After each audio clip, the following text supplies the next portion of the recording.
வணக்கம் நண்பா நண்பீஸ். இன்னைக்கு நாம என்ன பார்க்க போறோம் அப்படின்னா, ஒரு முட்டாள் மாட்டின் ஆசையால என்ன நடந்துச்சு அப்படிங்கிறத பார்க்க போறோம்.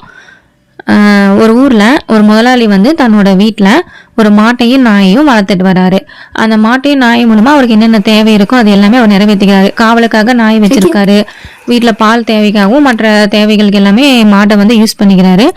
ஆனால் அதுவும் ஒரு ஜீவராசி தான். அதுக்கும் வந்து என்ன கொடுக்கணும் அப்படிங்கிறத வந்து அது சரியான உணவு போடுறது இல்லை, அதை சரியாக பராமரிக்கிறது இல்லை, கண்ணுக்குட்டி கூட சரியான பால் கொடுக்கறது இல்லை. அதனால் அந்த மாடு வந்து எப்பவுமே ரொம்ப வருத்தமாகவே இருந்துச்சு.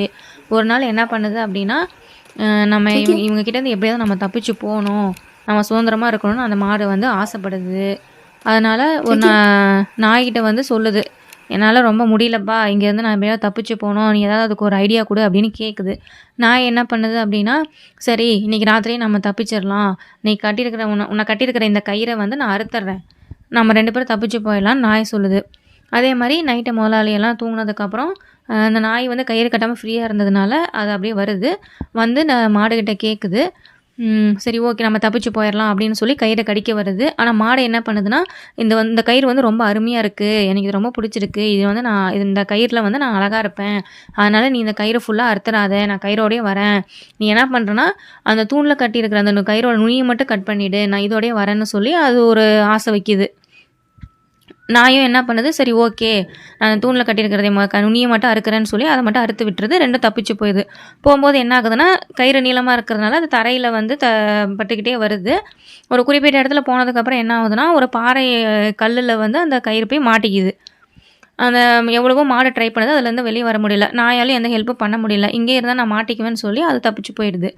ரொம்ப நேரம் மாடை ட்ரை பண்ணிட்டே இருக்குது. பொழுதும் விடிஞ்சிருது. அதால் அங்கேருந்து தப்பிக்கவே முடியல. காலையில் எழுந்திரிச்சு முதலாளி பார்க்கும்போது, என்னடா மாட்டையும் நாயுமே காணோமேன்னு தேடிக்கிட்டு வராங்க. பார்க்கும்போது மாடு கிடைக்கிது. இந்த மாதிரி கல்லிலிருந்து கயிறு இழுத்துக்கிட்டே இருக்குது. பார்க்குறாரு. அப்படின்னு சொல்லி அந்த கயிறை வந்து எடுத்து விட்டுட்டு மாடை மறுபடியும் வீட்டுக்கே கூட்டிகிட்டு போயிடுறாரு. உன்னை வேறு பெரிய கயிறால் நான் பெரிய நல்ல ஸ்ட்ராங்கான ஒரு கயிறில் கட்டிடுறேன் அப்படின்னு சொல்லி வேறு கயிறு போல நல்லா கட்டி விட்டுறாரு. இப்போ அந்த மாடை நினைக்கிது, ஒரு சின்ன கயிறுக்கு வந்து நம்ம ஆசைப்பட்டு நம்ம சுதந்திரமாக இருக்கிறத வந்து நமக்கு எடுத்துக்கிட்டோமே அப்படின்னு சொல்லி வருத்தப்பட்டுருக்கு. இதுலேருந்து நம்ம என்ன தெரிஞ்சுக்கிறோம் அப்படின்னா, நம்ம இருக்கிற இடத்துலேருந்து நம்ம அடுத்த கட்டத்துக்கு போகணும். அந்த சின்ன சின்ன ஆசையினால இல்லை எனக்கு இது போதும், எனக்கு இது கம்ஃபர்ட்டாக இருக்குது அப்படின்னு சொல்லி நம்ம இருந்தோம்னா, நம்ம கூட இருக்கிறவங்க வந்து அடுத்தடுத்த கட்டத்துக்கு முன்னாடி போயிட்டே இருப்பாங்க. ஆனால் நம்ம இன்னும் இப்படியே இருக்கோன்னு ஃபீல் பண்ணுறதுல எந்த பிரயோஜனமும் இல்லை. அதனால் நம்மக்கிட்ட இருக்கிற சின்ன சின்ன ஆசை எல்லாமே நம்ம தள்ளி வச்சுட்டு, அடுத்த கட்டத்துக்கு நம்ம எப்படி போகணும் அப்படிங்கிறது தான் நம்ம பார்க்க போகிறோம். இல்லைனா இந்த மாட்டோட நிலமை தான். திரும்ப அதே இடத்துல வந்து நம்ம அடிமையாக தான் இருக்கணும். ஓகே ஃப்ரெண்ட்ஸ், தேங்க்ஸ் ஃபார் வாட்சிங்.